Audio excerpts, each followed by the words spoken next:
my pleasure to be talking to Chrissy Land, who is Community Forestry Specialist in central to western Nebraska, with a little overlap there in the middle, about all things good, great, growing, and wind not blowing, right, in the western part of the state, Chrissy. Pick a day when it's not. And the fun part about talking to you is you were a former design student. So you are originally from Scottsbluff, came all the way across the state to get your degree, went all the way back, and now you are in a great position to be able to work both with private and public, or are you mostly working with public people at this point? You know, it's really shifted more to working with the public. It's kind of working with the different, whether it's a garden club, a tree board, either a city planner, just helping them sort of organize green spaces within the public grounds. So a different ball game than a single client, because you've got a lot of people trying to stir the pot and put their 2 cents worth in. Yes. Chrissy, one of the things that is both wonderful and really challenging about this state is the breadth, the width, the change in elevation, the change in climate, and of course that impacts the way the plants grow. Right. So from your experience, both growing up in that part of the state and now that you are actually working very closely with the plants, what have you seen that has changed in terms of what is doing well? And do you think that's an anomaly? Is that because of climate change? Is that drought, water? Right. What is that exactly? Yeah, there's definitely a lot of things that have really kind of caught my eye as I've transitioned over the last couple of years.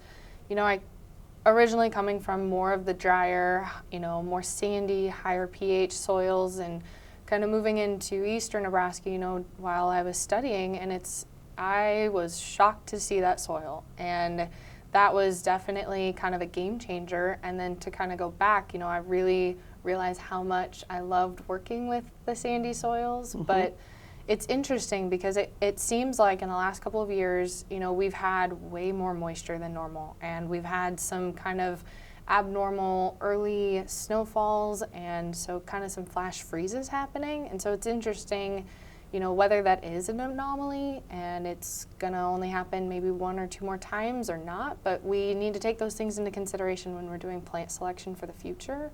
Right now it doesn't seem like too many things are suffering terribly, but there's definitely more challenges coming with more moisture. We're seeing more insects, diseases, pests kind of show up, and so it's, what is resistant, what isn't resistant, what has the good genetics, what doesn't.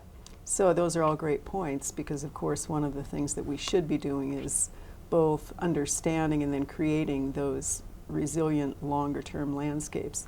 Also, right, knowing that just like they have a lifespan, so we cannot, right, expect set it, forget it. Right. So we were talking a little bit about specific plants that you like in combination, and whether they are plants that we can recommend to our viewers pretty much statewide. You want to talk, right, about those for a little bit? Yeah, and that's one of my favorite things when I am looking at all the different gardens across the state is, what combinations are really working well together. Mm-hmm. One of my favorite combinations that I've seen is actually in one of the downtown parking lots in Scottsbluff, and they've put in some liatris and some goldenrod. They've got some lead plant and then some butterfly milkweed with a little bit of some prairie drop seed, and it's really kind of a showstopper when they all show up and they're kind of shining next to each other, some different different textures and things.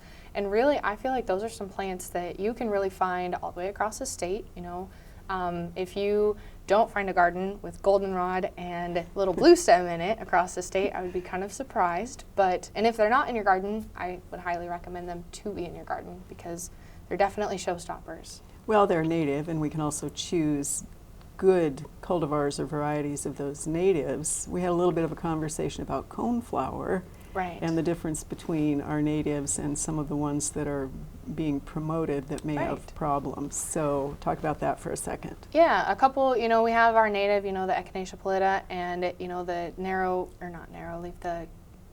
is it narrow leaf? Mm-hmm. Okay, narrow leaf coneflower, and you can find it across the state, but one of my other favorite coneflowers that's more in production is the Cheyenne Spirit, where it can start in one color And then as it develops through the bloom, it'll go from, you know, a white to an orange to a yellow.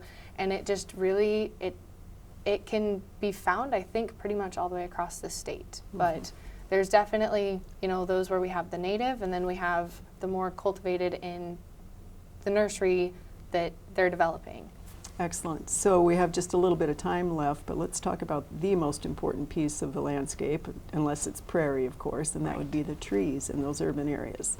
A couple of favorites or ones that you're excited about in central and western Nebraska. Right. You know, one of the things that I think that we have champions of is our pines. You know, we have great limber pines, our pinyon pines, and our ponderosa. You know, you can find ponderosa growing along, you know, more east towards the Missouri corridor, but the thing is you'll find it just really loving life in western Nebraska and more in its native range. But otherwise, you know, for our communities, we have great trees like we have the catalpa, we have our hackberry, you know, some gamble oak, we have, you know, chinkapin oak. That's definitely one that is kind of being a little bit more paraded. And so we have a large variety of different trees.